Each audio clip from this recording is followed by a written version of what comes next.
Hello friends, नमस्कार। Judicial exam watcher channel से मैं राजेश कुमार सोनी। आज लिमिटेशन एक्ट के अंतर्गत सेक्शन 13 को हम देखेंगे और ये सेक्शन एक अकिंचन व्यक्ति से संबंधित है, पापर व्यक्ति से संबंधित है। सेक्शन 13 का जो हेड है वो कहता है exclusion of time in cases where leave to sue or appeal as a pauper is applied for। यदि अकिंचन व्यक्ति द्वारा कोई वाद या अपील को इंस्टीट्यूट करना है, उसमें समय का एक्सक्लूजन कैसे किया जाएगा। तो सबसे पहले ये जो पापर वर्ड है, पापर वर्ड, इसका मतलब है इंडिजेंट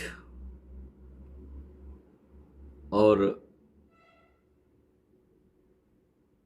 सीपीसी में ओरिजिनली पापर वर्ड यूज किया गया और कुछ समय बाद पापर को ही इंडिजेंट पर्सन कहा गया। पापर की जो मीनिंग है वो है under privileged section of society. पापर का जो मीनिंग है वो है under privileged section of society, ये इसकी मीनिंग है।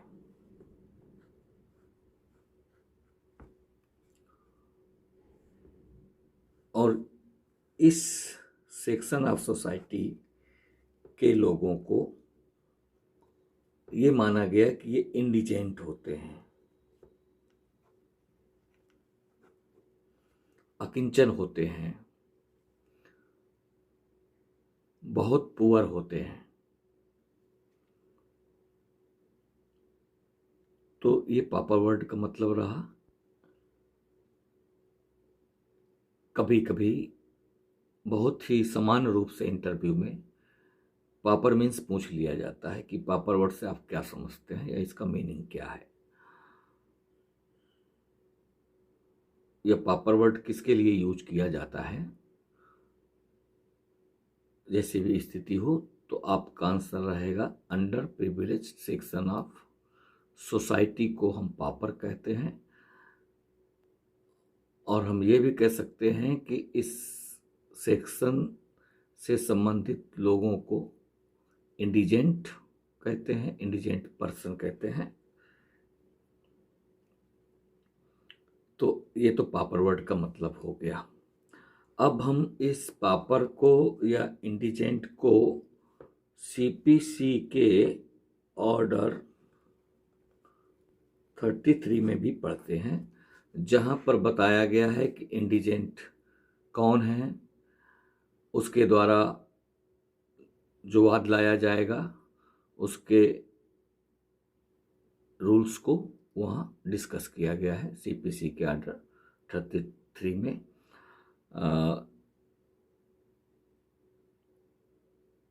स्पष्ट किया गया है। यहाँ पर हम लिमिटेशन एक्ट के अंतर्गत सिर्फ इतना जानना चाहेंगे कि यदि ये पापर व्यक्ति कोई सूट, कोई अपील करता है तो इसको एक्सक्लूजन ऑफ टाइम कैसे मिलेगा, मतलब किस तरह से हम काउंट करेंगे इस पर्टिकुलर व्यक्ति के लिए। सेक्शन 13 बनाया गया है, इसी पर्टिकुलर व्यक्ति के लिए ही बनाया गया है कि अगर कोई ऐसा व्यक्ति है जो गरीब है, अकिंचन है, जिसके पास इतने साधन नहीं हैं कि वो कोर्ट की फीस को जमा कर सके। अब कोर्ट फीस जमा करने के साधन भी उसके पास नहीं है, इतना उसके पास धन ही नहीं है, तो क्या ये वाद नहीं ला सकता? तो विधि में व्यवस्था की गई है कि वाद ला सकता है, इसे छूट दी गई है, इसे कोर्ट फीस न जमा करने से भी छूट दी गई है, यदि ये अपने आप को सिद्ध कर देता है कि अकिंचन हूं मैं। तो इसीलिए ऑर्डर 33 सीपीसी में आप पढ़ेंगे, उसमें बताया गया है हु इज इंडिजेंट पर्सन या हु इज इंडिजेंट, कौन है वो व्यक्ति, किसको माना जाएगा कानून की नज़र पे। तो ये वहाँ की बात है। अब अगर ये व्यक्ति अकिंचन है और ये तो इसी व्यक्ति को ही साबित करना पड़ेगा कोर्ट में कि मैं अकिंचन हूं, अपने आप को अकिंचन घोषित करवाने के लिए भी इसे वाद लाना पड़ेगा। तो अगर ऐसा कोई व्यक्ति जो कि अपने आप को समझता है कि मैं अकिंचन हूं, मैं पापर हूं, मैं इंडिजेंट हूं और मुझे कोर्ट फीस से राहत मिल सकती है,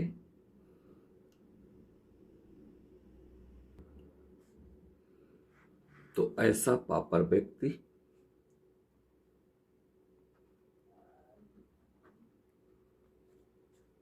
ये जो पापर है इसके द्वारा एप्लीकेशन डाली जाती है, application for leave to sue,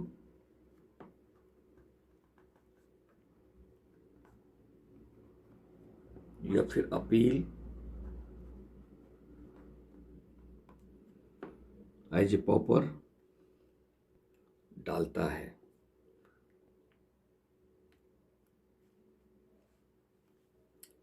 और कोर्ट को ये लगता है कि ये व्यक्ति पॉपर नहीं है, इंडिजेंट नहीं है और उसकी ये application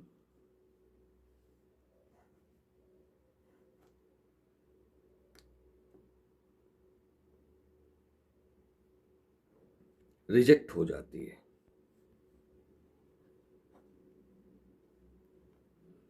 The application has been rejected.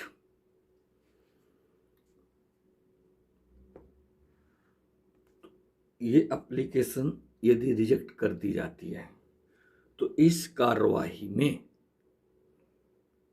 समय जरूर लगा होगा, लेकिन अगर इस व्यक्ति ने ये कार्यवाही गुड फेथ में की थी, ये वर्ड यहां पर याद रखने का है कि अगर इस पापर व्यक्ति ने ये जो कार्यवाही की है अपने आप को एज ए इंडिजेंट कार्यवाही संसिद्ध करने की, और ये कार्यवाही उसने गुड फेथ पे की है, हालांकि कोर्ट ने उसकी इस एप्लीकेशन को या इस अपील को रिजेक्ट कर दिया है। कोर्ट ने नहीं माना कि आप इंडिजेंट हैं। कोर्ट कहती है नहीं, आप अपने आप को साबित नहीं कर पाए कि आप इंडिजेंट हैं, पापर हैं, इसलिए आपका एप्लीकेशन रिजेक्ट किया जाता है। तो कोर्ट ने भले ही रिजेक्ट कर दिया, लेकिन अगर इस व्यक्ति ने ये कार्यवाही गुड फेथ में की है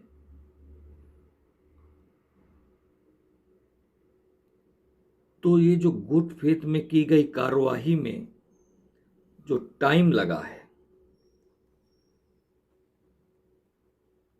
ये जो टाइम लगा है इस कार्यवाही में, इस प्रोसिक्यूटिंग में जो टाइम लगा है, इस टाइम को एक्सक्लूड कर दिया जाएगा। This time shall be excluded।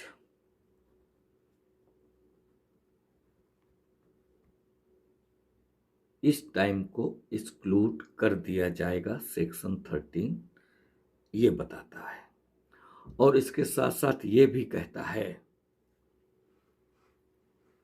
कि एक्सक्लूड करने के बाद अगर वह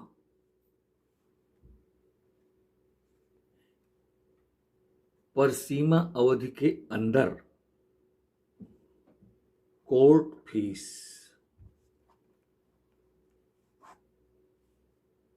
पे कर देता है, जमा कर देता है, तो कोर्ट ये मानेगी कि उसने ऐसी फीस पहले ही जमा कर दिया था जब उसने वाद को संचित किया था। कोर्ट ये मानेगी। तो ये जो एक्सक्लूजन है ना, ये गुड फेथ में लगा हुआ समय है। गुड फेथ में जो उसने कार्यवाही की है उसमें लगा हुआ समय है। उस समय को एक्सक्लूड करने के बाद जो उसे प्रेस्क्राइब्ड पीरियड मिलेगा, उस पीरियड के अंदर यदि वो कोर्ट फीस को जमा कर देता है तो कोर्ट ये मानेगी कि उस व्यक्ति ने ऐसी फीस पहले ही जमा कर दिया था। यानी कि इस समय कोर्ट फीस के जमा करने का प्रभाव वही होगा जो फर्स्ट इंटेंस में ही जब हम केस को इंस्टीट्यूट करते हैं और कोर्ट फीस जमा करनी पड़ती है, उसी समय कोर्ट फीस को जमा किया हुआ मान लिया जाएगा और उसका वाद कंटिन्यू रहेगा। इसको ऐसे भी हम समझ सकते हैं कि ये टाइमलाइन को लेते हैं। यहाँ पर उस व्यक्ति के पास काज अपेक्शन था,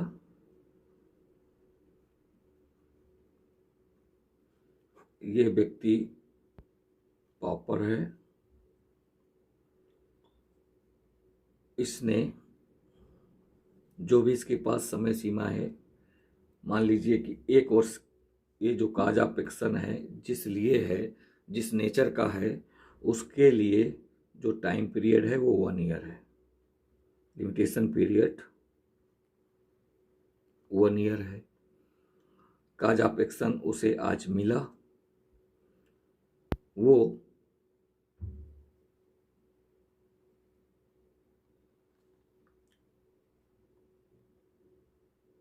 लीव टू स्यू की एप्लीकेशन देता है या अपील की, कुछ भी आप मान लीजिए कि वो यहाँ देता है। मान लीजिए कि इसने काज अपेक्शन के कुछ समय बाद यहाँ पर एप्लीकेशन दी।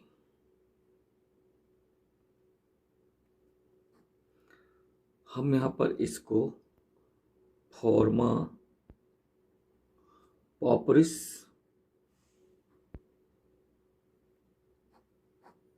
कह सकते हैं, इसलिए क्योंकि इसे सबसे पहले अपने आप को इंडिजेंट साबित करना पड़ेगा कोर्ट के समक्ष, तभी कोर्ट इसे अलाउ करेगी as a indigent person suit लाने के लिए। अब इस कार्यवाही में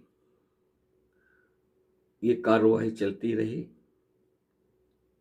रही और करीब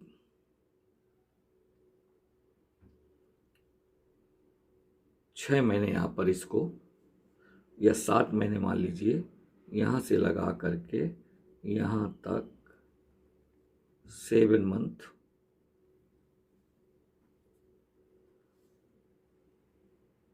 लग गए जब इसकी एप्लीकेशन रिजेक्ट हो गई। इसकी एप्लीकेशन रिजेक्ट हो गई। कोर्ट ने इसे पॉपर नहीं माना, इंडिजेंट नहीं माना, इसकी एप्लीकेशन को रिजेक्ट कर दिया। इसके पास टाइम है 1 ईयर का। 2 मंथ बाद इसने, हम ये मान के चलते हैं, एप्लीकेशन डाली और 7 मंथ रिजेक्शन में निकल गया। 7 महीने लग गए जब इसका एप्लीकेशन रिजेक्ट हो गया। अब इसको फीस की व्यवस्था करनी है, जुगाड़ करनी है, जो भी है इसको करना है। अब इसको फीस जमा करने में 5 महीने लग जा रहे हैं, यानी कि ये 5वें महीने यहाँ से यहाँ तक 5 महीने लग गए इसने तब कोर्ट फीस जमा की। देखा जाए तो अगर टोटल समय देखें तो 2 मंथ तो इसने यहाँ स्पेंड कर लिए, 7 मंथ लग गए इस कार्रवाई में, प्रोसिक्यूटिंग में। ये जो कार्रवाई थी ये गुड फेथ में थी,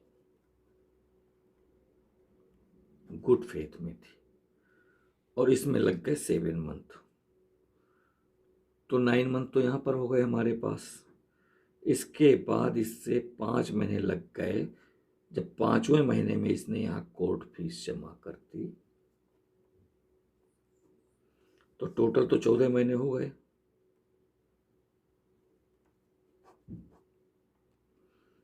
अब इसके पास लिमिटेशन पीरियड तो 1 ईयर था, तो ये जो 7 मंथ है ना, इसका एक्सक्लूजन हो जाएगा।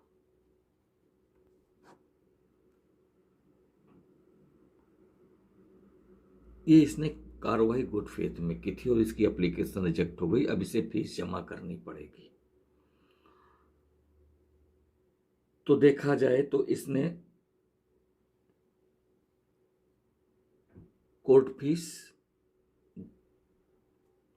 समय के अंदर ही, लिमिटेशन पीरियड के अंदर ही जमा कर दिया, और जैसे ही इसने कोर्ट फीस जमा किया तो न्यायालय ये समझेगा कि ऐसी कोर्ट फीस आवेदन के समय, यानी कि इस टाइम ही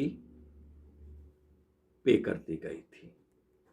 भले इसने यहां पर पे करी है, लेकिन सेक्शन 13 कहता है कि टाइम का एक्सक्लूजन मिलेगा जो उसने गुड फेथ में कार्रवाई की है उसमें लगा है, और उसके बाद यदि वो लिमिटेशन पीरियड के अंतर्गत कोर्ट फीस को जमा कर देता है तो ये कोर्ट फीस तब जमा की हुई मानी जाएगी जब उसने इसके लिए एप्लीकेशन, वाद के लिए एप्लीकेशन दी थी। ये मतलब है सेक्शन 13 का,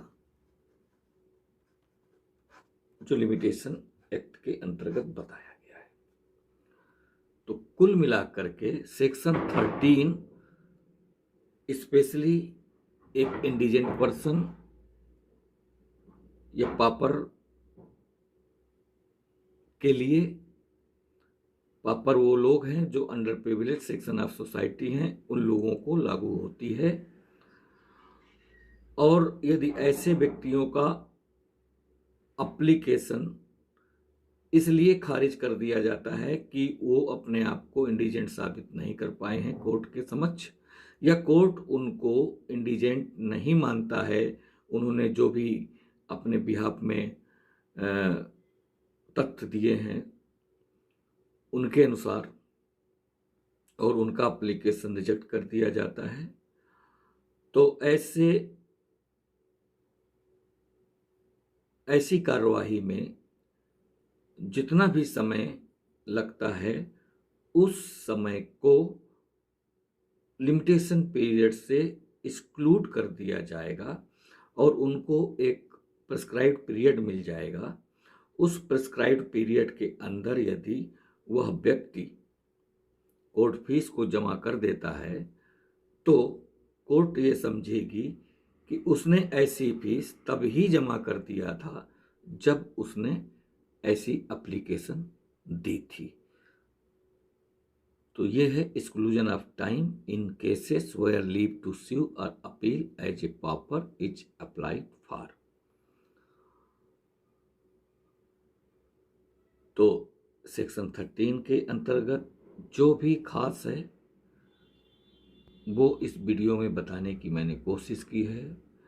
पापर की मीनिंग, पापर के लिए जो इंडिजेंट वर्ड यूज किया गया वो, और सीपीसी के आर्डर 33 में इसका संबंध वहाँ पर डिस्कस किया गया है। सारे रूल्स अकिंचन के रूप में वाद लाने के जो रूल्स हैं वहाँ पर डिस्कस किया गया है।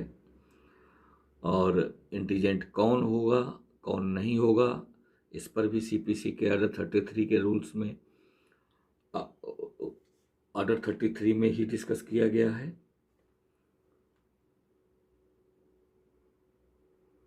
तो आज बस इतना ही। यदि मेरी रफ्तार, मेरे वीडियो की रफ्तार आपको मैच करती है, मेरी बातें आपको समझ आती हैं, तो कमेंट करते रहिए,